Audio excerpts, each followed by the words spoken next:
দেলোয়ার সাঈদী মানেই কোরআনের একজন বিখ্যাত ভাষ্যকার, এবং সব সময় তার ভাষ্য, তিনি কোনো রাজনীতিবিদকে ভয় করেন নাই, কোনো প্রধানমন্ত্রী রাষ্ট্রপতিকে ভয় করেন নাই, মুখ ফুলিয়ে কোরআনের ভাষা বর্ণনা করেছেন।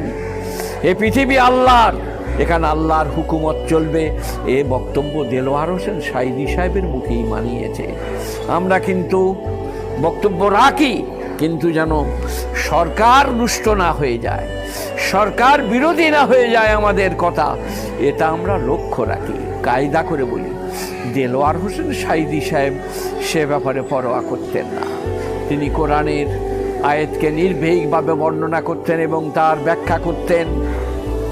নারীদের প্রধানমন্ত্রী হওয়া সম্পর্কে সর্বপ্রথম যিনি প্রতিবাদ করেছেন তিনি হচ্ছেন দেলোয়ার হোসেন সাঈদী রহমতুল্লাহ আলাই।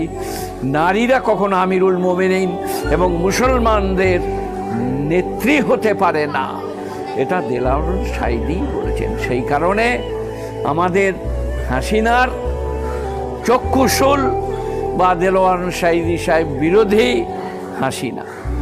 যাই হোক, তাকে জেলে দিল কোনো বাহানায়, জেলে রাখলো, তারপরে হাটের ব্যাপার বলে নিয়ে এসে তারপরে তিনি মারা গেলেন।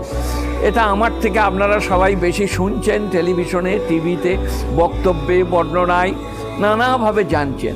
আমি একটু জানছি, মৌলবি লোক, কাজেই দেলোয়ার হোসেন সাহেবের বক্তব্য সাক্ষী দিচ্ছে তিনি একজন মুওয়াহ্হিদ, তৌহিদের 1 নম্বর খাদেম। আল্লাহ ছাড়া কার উপাসনা, অর্চনা, আরাধনা, স্তুতি, বন্দনা চলবে না, এ বক্তব্য দেলোয়ার হোসেন সাঈদী সাহেবের মুখেই সাজে।